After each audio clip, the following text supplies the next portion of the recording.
ముఖ్యమంత్రి గారు ఒక ఉద్యోగాన్ని నీకు ఇస్తున్నాను, బాధ్యత పెడుతున్నాను అని చెప్పిన రోజున ఈఓ గారికి ఏం చెప్పాడు? ఆయన బయట చెప్పాడు, భక్తుల మనోభావాలకు దెబ్బ తినకుండా ఉండాలి, ఇట్లా రకరకాల వార్తలు వస్తున్నాయి, సరిదిద్దండి, ఇది మీ బాధ్యత అన్నాడు. ఆ సరిదిద్దే క్రమంలోనే ఈ వెలుగులోకి వచ్చినటువంటి నిజాలు. మీరు మారలేదు, మీ ఆలోచనలు మానలేదు, జరిగింది తప్పు.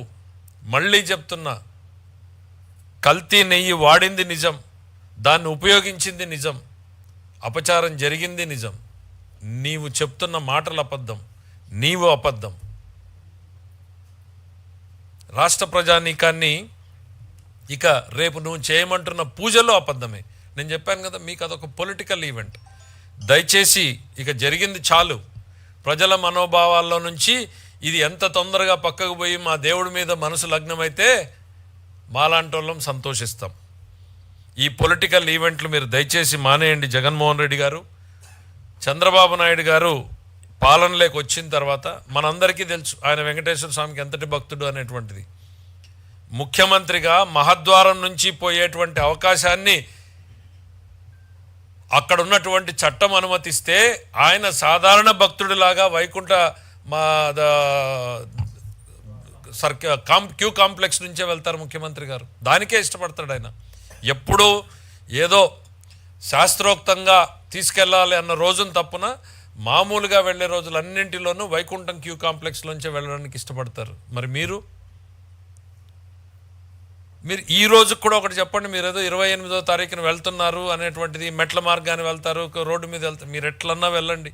మెట్ల మీద వెళ్తే కిందనే సంతకం పెట్టండి, ఈ దేవుడి మీద నాకు నమ్మకం ఉంది, అందుకే నేను దేవుడి దర్శనానికి వెళ్తున్నాను అనేటువంటి నిబంధన ఏదైతే ఉందో దాన్ని మీరు సంతకం పెట్టి వెళ్ళండి. జగన్మోహన్ రెడ్డి గారు, అన్యమతస్థులు తిరుపతి వెంకటేశ్వర స్వామిని దర్శనం చేసుకోవాలి అనుకుంటే 17వ కంపార్ట్మెంట్లో ఒక రిజిస్టర్ ఉంటుంది. ఆ రిజిస్టర్లోకి వెళ్ళి సంతకం పెట్టండి, ఈ దేవుడిని మీద నమ్మకం ఉంది, నేను ఈ దేవుడిని దర్శించుకోదలుచుకున్నాను అనేటువంటిది సంతకం పెట్టి మీ చిత్తశుద్ధిని, కనీసం ఆ చట్టాన్నైనా అమలు చేయండి. మీరు ముఖ్యమంత్రిగా ఉన్నప్పుడు ఆ చట్టాన్ని తుంగలో దొక్కారు. స్వామివారికి పట్టు వస్త్రాలు ఇవ్వాలి అని అంటే సతీ సమేతంగా వెళ్ళాల్సిన మీరు ఒక్కరిగానే వెళ్ళారు. సంతకం పెట్టి వెళ్ళాల్సిన మీరు ముఖ్యమంత్రిగా మీరే ధిక్కరించారు. పైగా మీరేం చెప్తారు, ముఖ్యమంత్రి కమిటీ మాత్రమే వేస్తాడు, అదొక స్వతంత్ర సంస్థ అని. మరి ప్రభుత్వంలో చేపట్టిన రివర్స్ టెండరు ఆ స్వతంత్ర సంస్థ ఎందుకు చేపట్టింది రివర్స్ టెండర్? జగన్మోహన్ రెడ్డి గారు, మీరు ఒత్తిడి చేయబట్టి కదా. 250 కోట్లు మినిమం టర్న్ ఓవర్ ఉండాలి అని అంటే దాన్ని 150 కోట్లకు తగ్గించింది మీ ఒత్తిడితో కాదా? తప్పుల మీద తప్పులు చేసి, చేయరాని తప్పులు చేసి, ఘోరమైనటువంటివి చేసి మళ్ళీ దాన్ని కప్పిపుచ్చుకునేటువంటి ప్రయత్నం చేయడం, ఎదురుదాడి చేయడం అనేటువంటిది ఎంతో బాధాకరం. వాళ్ళ పరిస్థితి ఏంటి?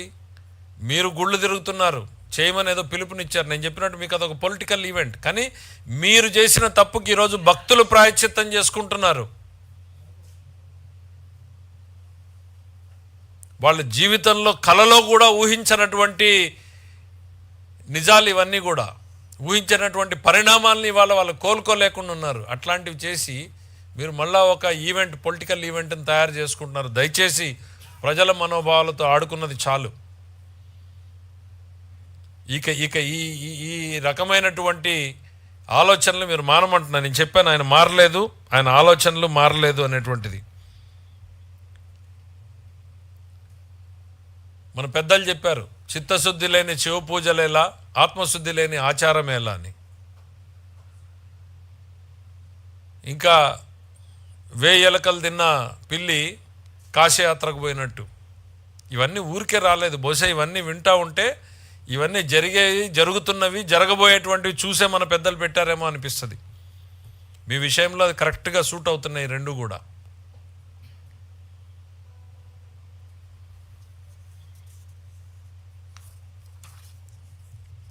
మీరు తిరుమల తిరుపతి దేవస్థానాన్ని నేను ఇప్పుడు ఎట్లా అయితే చెప్పానో ఒక ఈవెంట్గా మీరు చూస్తున్నారు, దీన్ని సెంటిమెంట్గా మేము చూస్తున్నాం అనేటువంటిది. మీరు తిరుమల తిరుపతి దేవస్థానాన్ని ఒక పబ్లిక్ రిలేషన్ ఆఫీస్ లాగా చూసుకున్నారు. ఎన్ని లక్షల మందికి అండి మీరు రికమెండేషన్ లెటర్లు ఇచ్చింది? ఊహించుకోగలరా ఎవరన్నా? మేము ఏదైనా మా నియోజకవర్గంలో వాళ్ళు అడిగితే 5 మందిని 6 మందిని వారానికి ఒక 20 మందిని చూపించగలిగితే లక్షల మందిని మీరు సంతకాలు పెట్టి పంపించారు. మీరు మీకు కావాలనుకున్నటువంటి వాళ్ళందరూ కూడా ఒక బిజినెస్ సెంటర్ కింద డెవలప్ చేసేటువంటి ప్రయత్నం చేశారు. నేను అనుకోవడం ఇవి వినడానికే కష్టంగా ఉంది. ఇంకా భవిష్యత్తులో మీరు చేసినటువంటి పాపాలు ఎన్నెన్ని వెలుగులోకి వస్తాయో ఇవన్నీ ఎవరో తెచ్చేది కాదు, సాక్షాత్తు వెంకటేశ్వర స్వామి ఇవన్నీ బయటికి తెస్తాడు. మీరు చేసినటువంటి పాపాలు ఆలస్యం అవుతుంది కానీ శిక్ష నుంచి మీరు ఎవరో కూడా తప్పించుకోలేరు.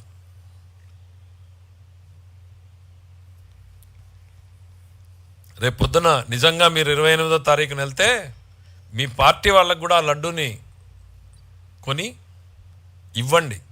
వాళ్ళే చెప్తారు ఈ లడ్డు ఎంత గుమగుమలాడుతోంది, మళ్ళీ ఆ పూర్వ వైభవం ఎట్లా వచ్చింది అనేటువంటిది. మీ పాలనకు మా పాలనకు రేపొద్దున మీ కార్యకర్తలే నిజాలు చెప్పేటువంటి పరిస్థితులు వస్తాయి. ఎందుకంటే వాళ్ళు కూడా చాలామంది దేవుణ్ణి నమ్మేవాళ్ళు ఉన్నారు, ఈ దేవుణ్ణి నమ్మేవాళ్ళు ఉన్నారు.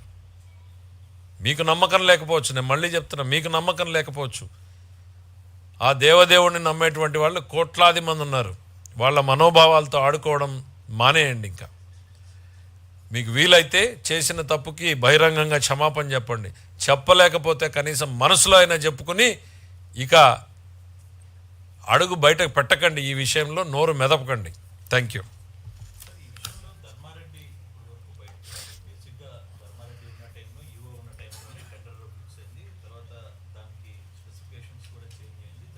కరెక్ట్.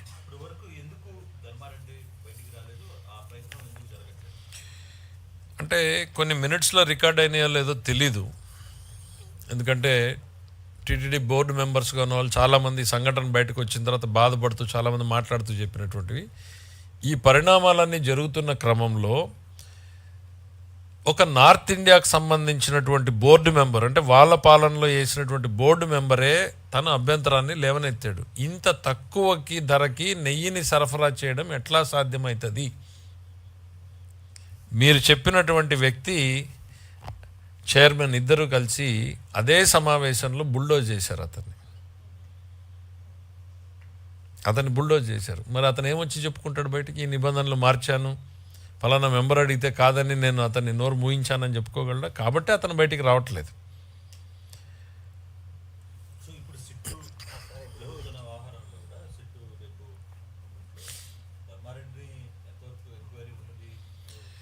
మాకు వ్యక్తులు ఎవరి మీద కూడా రాగద్వేషాలు ఉండవు.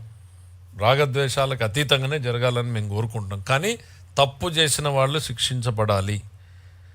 ఒకవైపు మాకు ధర్మం మీద నమ్మకం ఉండి దేవదేవుడి మీద నమ్మకం ఉన్న విషయాన్ని కొంచెంసేపు అక్కడ చాలామంది చెప్తారు. తిరుపతిలో మీరు తిరుపతిలో నువ్వు చేసావు, నీకే పర్టికులర్గా తెలిసి ఉంటుంది. స్వామివారికి అన్యాయం చేసిన వాళ్ళ పరిస్థితి ఎట్లుంటుంది అని అంటే అన్నీ ఉంటాయి. అక్కడ స్వామిని మోసం చేసి సంపాదించుకున్న డబ్బు కూడా ఉంటుంది, కానీ అనుభవించడానికి ఆరోగ్యం ఉండదు, కాలు ఉండదు, చెయ్యి ఉండదు, తినడానికి సహకరించేటువంటి పరిస్థితి ఉండదు. అట్లా ఒక 20-30 ఎగ్జాంపుల్స్ చెప్పారు. సో ఆ దేవదేవుడు ఎప్పుడో స్వర్గంలోనో నరకంలోనో కాదు శిక్ష, ఇన్స్టెంట్ కర్మ లైఫ్లో అనేటువంటిది చేసిన పాపాలకి ప్రతి ఒక్కరు కూడా పరిహారం చెల్లించాల్సిందే. ఎస్పెషలీ తిరుపతి వెంకటేశ్వర స్వామి దగ్గర ఆషామాషిగా ఉండదు అన్నటువంటి విషయం కూడా వీళ్ళకి గుర్తుపెట్టుకుంటే మంచిది. ఖచ్చితంగా ఇవాళ మేము చెప్పేది ఒకటే, తప్పు చేసిన వాళ్ళందరినీ కూడా ప్రజల ముందు నుంచోబెడతాం, చట్టం ముందు నుంచోబెడతాం.